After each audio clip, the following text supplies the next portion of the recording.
Hello, you're watching VNA News Bulletin. I'm Bảo Ngọc from Hanoi, and now the headlines as usual.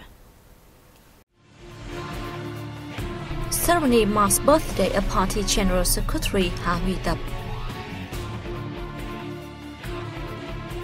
Ho Chi Minh City calls for more Japanese investments.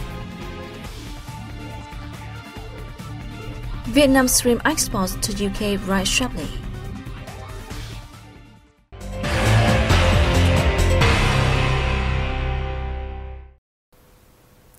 A solemn ceremony was held in the central province of Hà Tĩnh on April 23rd to commemorate the 110th birthday of late Party General Secretary Ha Huy Tập. Present at the event were Party General Secretary Nguyễn Phú Trọng, among others. Speeches delivered at the ceremony look back on the life and revolutionary career of late General Secretary Ha Huy Tập. Born on April 24, 1906, in a poor family in Kim Nak Village, Thổ Ngoại District, now Cẩm Hưng Commune, Cẩm Xuyên District, Hà Tĩnh Province, Comrade Ha Huy Tập showed a nature of intelligence, patriotism, and enthusiasm since he was a child. He devoted more than 15 years in 35 years of his life to serving the country's revolution. In his capacity as the Party General Secretary, Comrade Ha Huy Tập joined hands with members of the party's Central Committee to put forward the party's revolutionary course. Having followed this example, generations of revolutionary leaders, cadres, party members, and people across the country overcame all hardships and sacrifices to overthrow the feudal, colonial, and imperial regimes, thus gaining national independence in the August Revolution, making the Great Điện Biên Phủ victory and liberating the South for national reunification.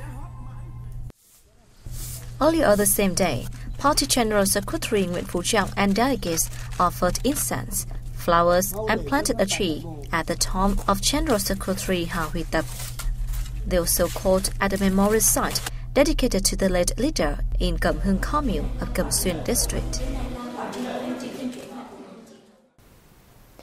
Prime Minister Nguyễn Xuân Phúc has asked the northwestern mountainous province of Lai Châu to work out solutions in order to improve its business climate and modernize its infrastructure.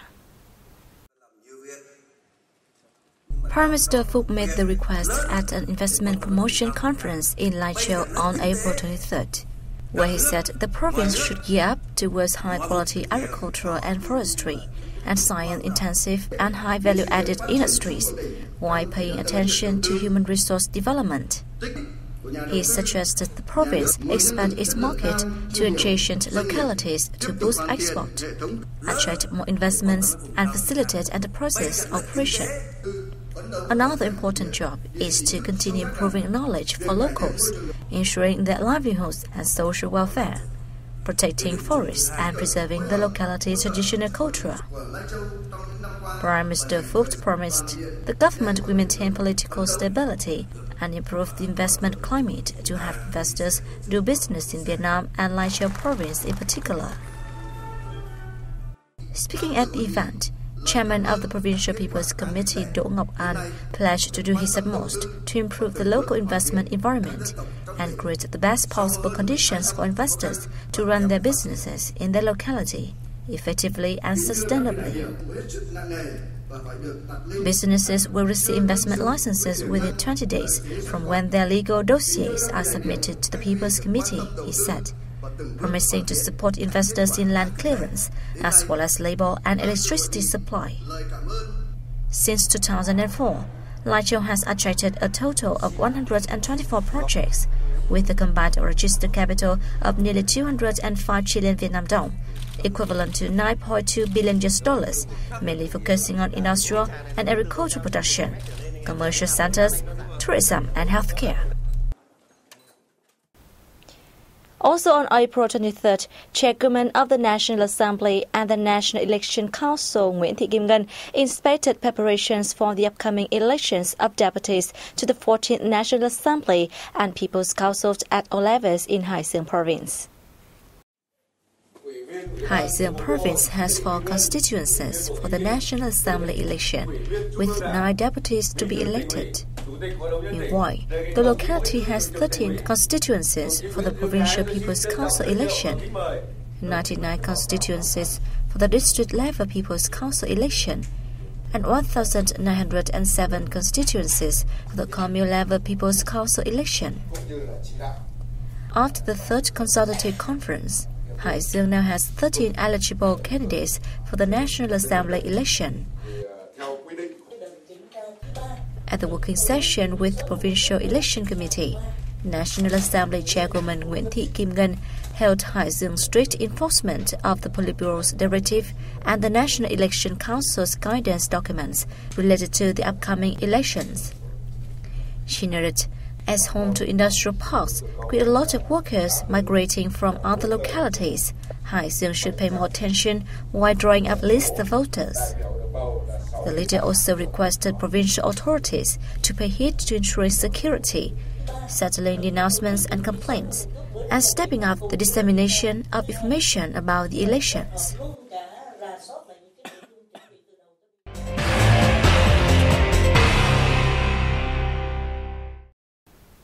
Special advisor to the Japanese Prime Minister Ishima Iso expected that a strong flow of Japanese investments will be poured into Vietnam, particularly Ho Chi Minh City, in the coming years, given great potentials of the southern metropolis.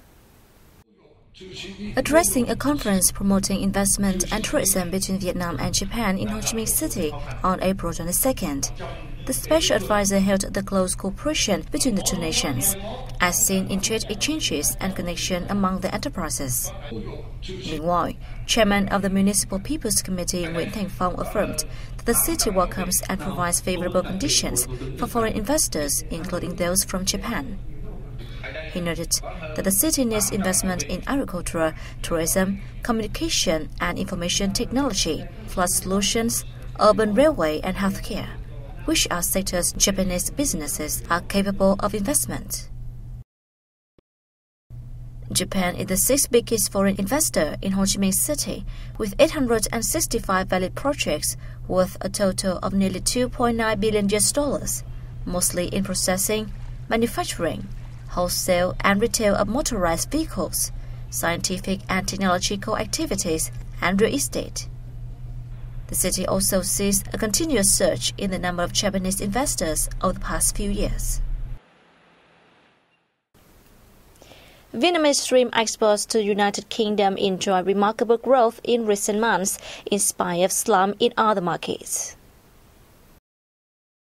The Vietnam Association of Seafood Exporters and Producers cited the General Department Customs statistics showing that Vietnam earned $17.3 million from selling shrimps to the United Kingdom in the first 2 months of this year, up 38% from the same period last year.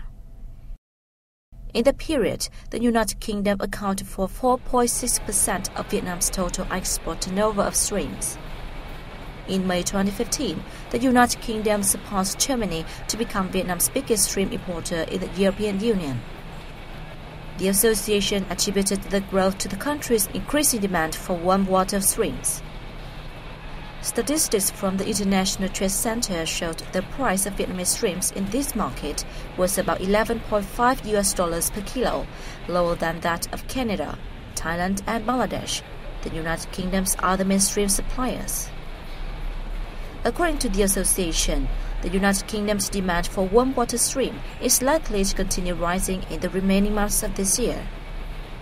Vietnam's shrimp export turnover is expected to reach $3.3 billion in 2016, a year-on-year rise of 12%.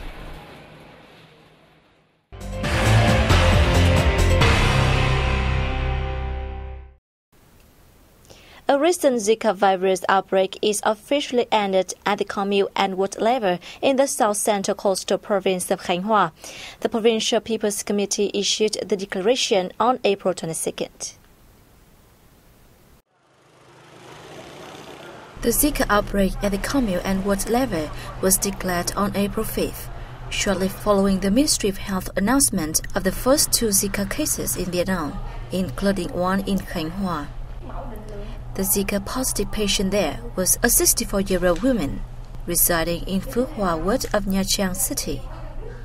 She contracted the virus through mosquito bites and began to show signs of fever on March 26, with the symptoms of headache, skin rashes, and conjunctivitis. According to the Health Ministry's regulations, a Zika outbreak is declared over when there are no further cases within 24 days since the last patient started showing Zika symptoms. Earlier, Ho Chi Minh City also declared the end of its Zika outbreak at ward level on April 21st. It recorded a Zika-infected patient in Thành Mỹ Lợi ward in District 2. The pregnant woman, 33, was hospitalized on March 29th. Zika is mainly transmitted through the Aedes aegypti mosquito, which also carries dengue fever. The virus has been linked to microcephaly, a condition that causes babies to be born with small heads, and in the vast majority of cases, brain damage. Currently, there is no vaccine or specific medicine to treat the disease. As the medical service dedicated to the constant basic and comprehensive care of patients, families, and communities, the family doctor model in Hanoi has yet to be fully realized, as both patients and doctors still haven't fully grasped its true purpose. This is a family doctor's office in Xuân Giang Commune, Sóc-Sơn District, here in Hanoi. Despite having operated for nearly 2 years, many of the locals still assume that the family doctors are supposed to come to patients' homes to attend to their medical needs, instead of making them wait in line at the hospital. As far as I understand, family doctors are supposed to provide medical care at patients' homes in cases where patients are unable to travel to the hospital. I don't understand the family physician model. I just come here for my regular checkups. This shows that the majority of people have mistaken the doctor's house call service with the family physician's model.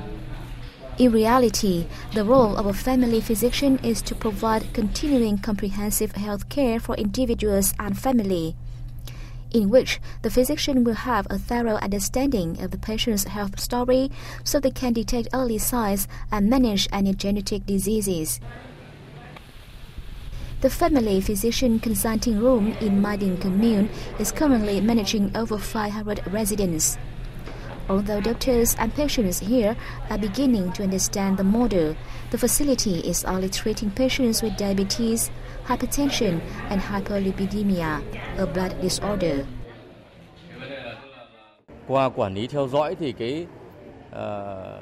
The commune's biggest issues are chronic diseases, seasonal and environmental-related diseases. We are taking steps in monitoring each family, as well as the rate of outbreaks.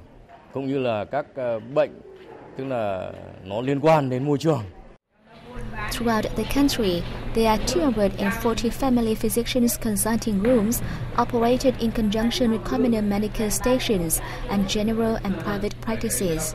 However, with such low numbers, they are currently just scratching the surface. We have applied the principle of the family physician's model and are advising patients on future health care. The reality of the situation is that the family physician's model is still a new and unknown concept in need of further promotion, because the aim is to provide better and more effective health care for everyone. Moreover, the model will also need to have incentives for doctors and localities to encourage them to adopt the new system. And that's wrap up our news bulletin. Thanks for joining us, and goodbye for now.